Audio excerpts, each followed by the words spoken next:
Lecture de la lettre de saint Paul apôtre aux Éphésiens. Frères, ayant entendu parler de la foi que vous avez dans le Seigneur Jésus et de votre amour pour tous les fidèles, je ne cesse pas de rendre grâce quand je fais mémoire de vous dans mes prières. Que le Dieu de notre Seigneur Jésus-Christ, le Père dans sa gloire, vous donne un esprit de sagesse, qui vous le révèle et vous le fasse vraiment connaître, qu'il ouvre à sa lumière les yeux de votre cœur, pour que vous sachiez quelle espérance vous ouvre son appel, la gloire sans prix de l'héritage que vous partagez avec les fidèles, et quelle puissance incomparable il déploie pour nous les croyants. C'est l'énergie, la force, la vigueur qu'il a mise en œuvre dans le Christ, quand il l'a ressuscité d'entre les morts, et qu'il l'a fait asseoir à sa droite dans les cieux.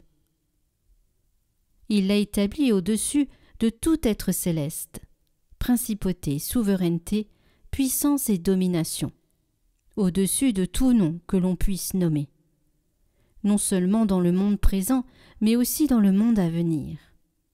Il a tout mis sous ses pieds, et le plaçant plus haut que tout, il a fait de lui la tête de l'Église qui est son corps.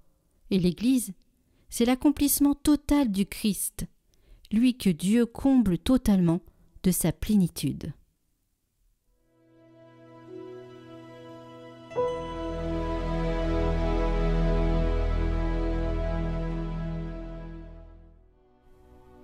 Tu établis ton Fils sur les œuvres de tes mains. Ô Seigneur notre Dieu, qu'il est grand ton nom par toute la terre. Jusqu'aux cieux ta splendeur est chantée par la bouche des enfants, des tout-petits. À voir ton ciel, ouvrage de tes doigts, la lune et les étoiles que tu fixas. Qu'est-ce que l'homme pour que tu penses à lui, le fils d'un homme que tu en prennes souci. Tu l'as voulu un peu moindre qu'un Dieu, le couronnant de gloire et d'honneur. Tu l'établis sur les œuvres de tes mains, tu mets toutes choses à ses pieds.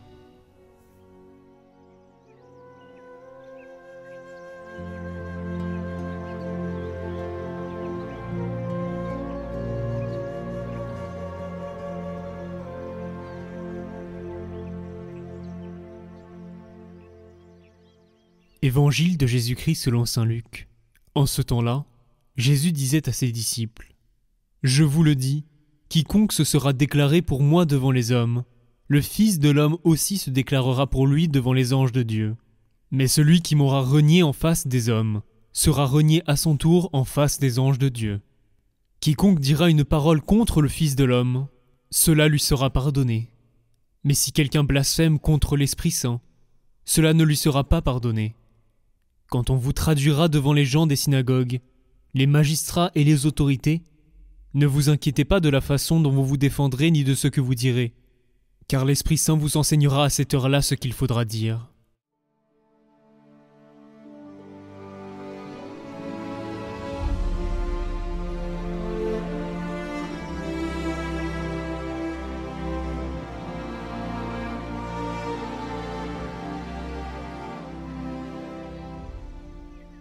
Les lectures du jour nous plongent au cœur de la fidélité chrétienne, de la puissance de Dieu révélée dans la résurrection du Christ et de l'appel à témoigner publiquement de notre foi.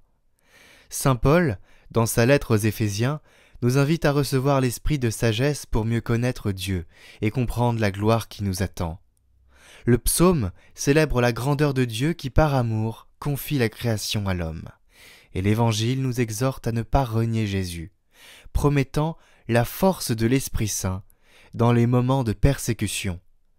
Ces textes trouvent un écho profond dans la vie de saint Polycarpe, évêque et martyr, dont le témoignage de foi courageux incarne parfaitement l'appel à la fidélité que Jésus nous adresse dans cet évangile. Polycarpe était un évêque recherché par les autorités romaines, malgré son âge, car il incarnait une figure influente du christianisme. Les recherches pour l'arrêter ont été déclenchées par une vague de persécutions contre les chrétiens à Smyrne, sous le règne de l'empereur romain, Antonin le Pieux. Lors d'un grand spectacle public, plusieurs chrétiens avaient été arrêtés et martyrisés dans l'arène. La foule, excitée par ces persécutions, réclama alors le sang de Polycarpe, qui était l'évêque de Smyrne. C'est ainsi que la traque de Polycarpe fut ordonnée, déclenchant des recherches pour son arrestation. Le plus admirable des martyrs a été l'évêque Polycarpe. D'abord, quand il a appris tout ce qui s'était passé, il ne s'est pas troublé. Il a voulu même demeurer dans la ville. Sur l'insistance de la majorité, il a fini par s'éloigner. Il s'est retiré dans une petite propriété située non loin de la cité et y a séjourné avec quelques compagnons.